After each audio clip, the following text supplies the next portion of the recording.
साल 1987, जुलाई का महीना और मणिपुर की ये खूबसूरत वादियां।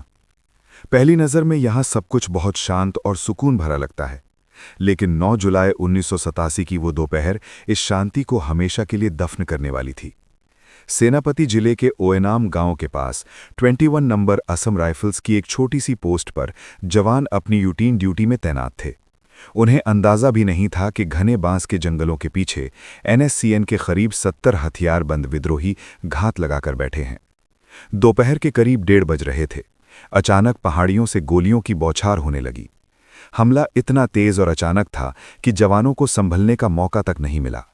ये महज एक हमला नहीं था, बल्कि एक सोची समझी सर्जिकल स्ट्राइक थी।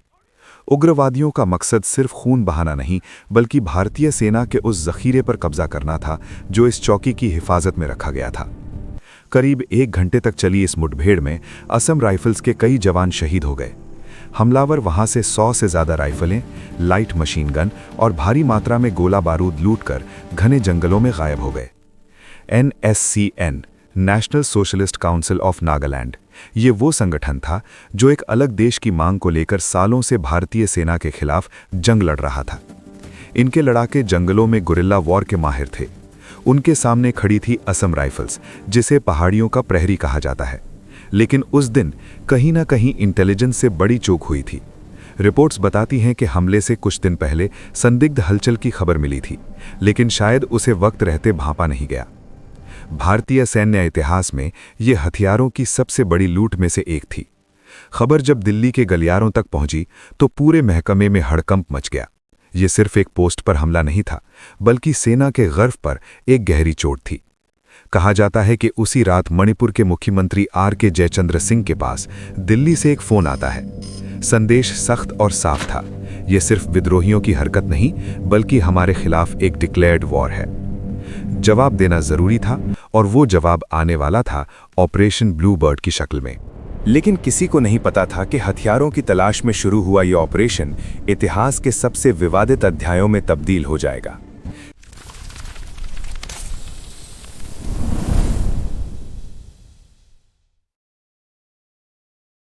सेना के लिए सबसे बड़ी चुनौती ये नहीं थी कि हमला हुआ, बल्कि चुनौती ये थी कि उग्रवादी इतने बड़े जखीरे के साथ गायब कहां हो गए। आखिर 100 से ज्यादा राइफल्स और हजारों गोलियां जमीन निगल गई या आसमान खा गया। अब सेना के पास खोने के लिए वक्त नहीं था। 100 से ज्यादा अत्याधुनिक हथियारों का उग्रवादियों के हाथ लगना एक बड़ा नेशनल सिक्योरिटी रिस्क था। ऊपर से भारी दबाव था कि हर हाल में हथियार बरामद हों। असम राइफल्स और इन्फेंट्री की कई टुकड़ियों को ओएनाम की तरफ कूच करने का आदेश दिया गया। इस मिशन को नाम दिया गया ऑपरेशन ब्लूबर्ड। 11 जुलाई 1987 की सुबह ओएनाम और उसके आसपास के गांवों की पूरी तरह से घेराबंदी कर दी गई। सेना को पक्का यकीन था कि बिना स्थानीय लोगों की मदद के उग्रवादी इतनी आसानी से गायब नहीं हो सकते। अब एक ऐसी जंग शुरू होने वाली थी जहां उग्रवादियों को ढूंढने की जिद में दुश्मन और आम नागरिकों के बीच का फर्क मिटने वाला था। घेराबंदी मुकम्मल थी, लेकिन किसी ने नहीं सोचा था कि ये सर्च ऑपरेशन जल्द ही एक ऐसे मानवीय संकट में बदल जाएगा जिसकी टीस दशकों तक महसूस की जाएगी। 11 जुलाई के बाद से ओएनाम और लगभग 30 पड़ोसी गांवों की तस्वीर पूरी तरह बदल चुकी थी। ऑपरेशन ब्लूबर्ड अब सिर्फ एक सैन्य कार्रवाई नहीं रह गया था, बल्कि ये एक अंतहीन कर्फ्यू बन चुका था। गांव के हर घर की तलाशी ली जा रही थी। सेना का एक ही सवाल था, हथियार कहाँ हैं और उग्रवादी किस तरफ भागे। लेकिन स्थानीय लोगों की चुप्पी ने इस ऑपरेशन को और भी ज्यादा सख्त बना दिया। सेना को शक था कि NCSN के लड़ाकों ने गांव वालों को डरा धमकाकर या उनकी मर्जी से अपने साथ मिला लिया है। इसी शक के आधार पर पूछताछ का सिलसिला शुरू हुआ। ओएनाम के स्कूलों और सामुदायिक भवनों को इंटेरोगेशन सेंटर्स में तब्दील कर दिया गया। ये वो दौर था जब इन 30 गांवों का बाहरी दुनिया से संपर्क पूरी तरह टूट चुका था। न अखबार, न रेडियो और न ही कोई सरकारी अधिकारी वहां पहुंच पा रहा था। हथियारों को खोजने की इस जिद में आम नागरिकों की रोजमर्रा की जिंदगी ठहर गई थी। किसानों को खेतों में जाने से रोक दिया गया, जिससे फसलें बर्बाद होने लगी। लोग अपने ही घरों में कैद थे। लेकिन जैसे जैसे दिन बीतते गए, वहां से ऐसी खबरें बाहर आने लगी जिन्होंने सबको चौंका दिया। कहा जाता है कि तलाशी के दौरान सामूहिक सजा यानी कलेक्टिव पनिशमेंट का रास्ता अपनाया गया, जिसने स्थानीय लोगों के मन में सेना के प्रति एक गहरी नफरत और डर पैदा कर दिया। लेकिन क्रूरता की हदें तो तब पार हुईं जब औरतों और बच्चों को निशाना बनाया गया। आपके रोंगटे खड़े हो जाएंगे ये जानकर कि उस दौरान गर्भवती महिलाओं तक को नहीं बख्शा गया।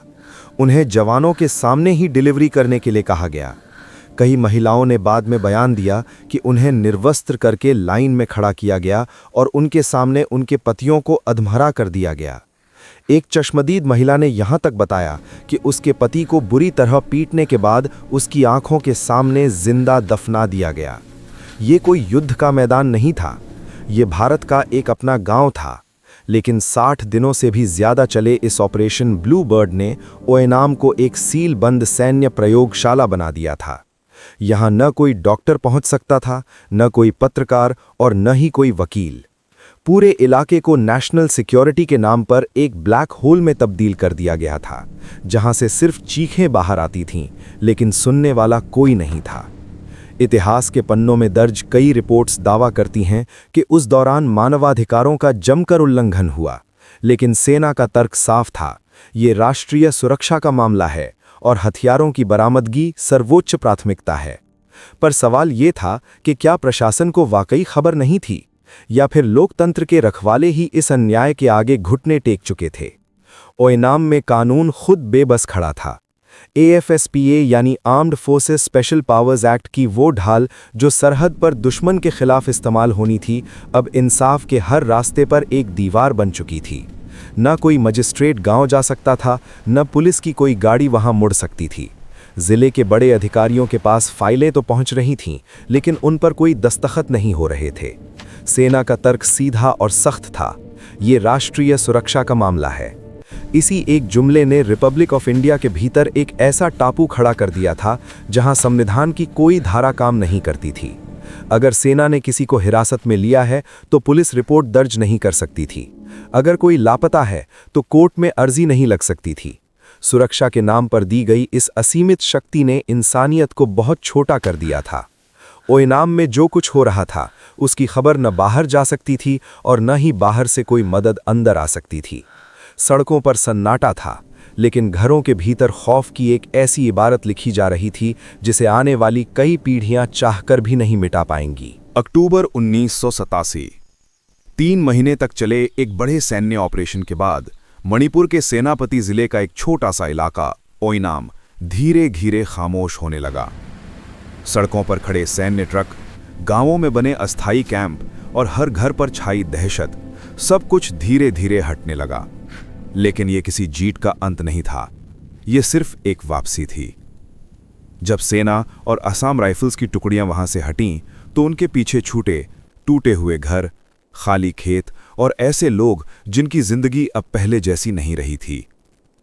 1987 के अंत से लेकर 1989 तक स्थानीय लोग, गांव के मुखिया, चर्च संगठन, सब ने मिलकर मणिपुर सरकार और केंद्र सरकार को लगातार शिकायतें भेजीं। मेमोरेंडम दिए गए, लिखित गवाही दी गई। इसमें ओएनाम के सर्वाइवर्स के हाथों से लिखे बयान और वो मेडिकल रिपोर्ट्स थीं। एक महिला ने अपने हलफनामे में लिखा था, मेरे पति को मेरे सामने ही मार दिया गया और मुझे 8 घंटे तक सेना की जीप से बांध कर रखा गया। लेकिन न कोई जांच बैठी, न कोई केस दर्ज हुआ। जैसे ये पूरा इलाका सरकारी रिकॉर्ड में था ही नहीं। इतिहास की एक फितरत होती है, आप उसे कितना भी गहरा दफन कर दें, वो कभी ना कभी उभर कर बाहर आ ही जाता है। ओएनाम में जो कुछ हुआ उसे नेशनल सिक्योरिटी की क्लासिफाइड फाइलों में बंद कर दिया गया था। दुनिया को यही बताया गया कि वहां जो हुआ वो उग्रवाद के खिलाफ एक जायज कार्रवाई थी। लेकिन 1990 में एक अंतर्राष्ट्रीय संगठन एमनेस्टी इंटरनेशनल ने एक रिपोर्ट जारी की। इस रिपोर्ट में ओएनाम और आसपास के गांवों के लोगों की गवाही दर्ज थी। यहां पहली बार दुनिया के सामने ये आरोप आए कि लोगों को बिना कारण पकड़ा गया, कई दिनों तक हिरासत में रखा गया, तशद्दुद किया गया और गांवों को नुकसान पहुंचाया गया। लेकिन भारत के अंदर अब भी कोई आपराधिक केस शुरू नहीं हुआ। 1991 में आखिरकार ये मामला अदालत तक पहुंचा। गुवाहाटी हाई कोर्ट में 2 याचिकाएं दायर की गईं। सिविल रूल 337 1991 और सिविल रूल 338 1991। इन याचिकाओं को आगे बढ़ाया Naga people's movement for human rights ने और पीड़ितों के परिवारों ने। इन याचिकाओं में आरोप लगाए गए कि गांव के लोगों को हफ्तों तक बंद रखा गया, पूछताछ के नाम पर मारपीट और यातना दी गई, महिलाओं के साथ यौन हिंसा हुई, खेत और घर तबाह किए गए और अदालत से मांग की गई जांच करवाई जाए, जिम्मेदार लोगों पर कार्रवाई हो और पीड़ितों को मुआवजा मिले। पहली बार ओइनाम की कहानी सरकारी रिकॉर्ड का हिस्सा बनी। 1991 के बाद ये मामला कोर्ट में तो रहा, लेकिन आगे नहीं बढ़ पाया। AFSPA कानून के तहत सुरक्षा बलों के खिलाफ सीधे मुकदमा चलाने के लिए केंद्र सरकार की अनुमति जरूरी होती है और ये अनुमति कभी स्पष्ट रूप से नहीं मिली। साल गुजर के गए और केस कमजोर होता गया। 1990 के दशक से लेकर 2010 तक समय बीतता गया, गवाह बूढ़े होते गए, कुछ अब इस दुनिया में नहीं रहे। कई दस्तावेज या तो मिले ही नहीं या समय के साथ खो गए और जो केस कभी उम्मीद लेकर कोर्ट तक पहुंचा था वो धीरे धीरे कमजोर होता चला गया। साल 2000 में मणिपुर में एक और घटना हुई, मालोम मैसेकर। 2 नवंबर 2000 में असम राइफल्स के कुछ जवानों ने मालोम मणिपुर के एक बस स्टॉप पर 10 सिविलियंस को गोली मारकर हत्या कर दी। इसमें 68 वर्ष की एक महिला और 1988 national child bravery award winner भी शामिल थे। इसके बाद इरोम शर्मिला ने अफास्पा के खिलाफ अनशन शुरू किया। इस आंदोलन ने पूरे देश का ध्यान इस कानून और उससे जुड़े मामलों की ओर खींचा। ओइनाम की घटना भी फिर से चर्चा में आई, लेकिन कोर्ट के अंदर कुछ नहीं बदला।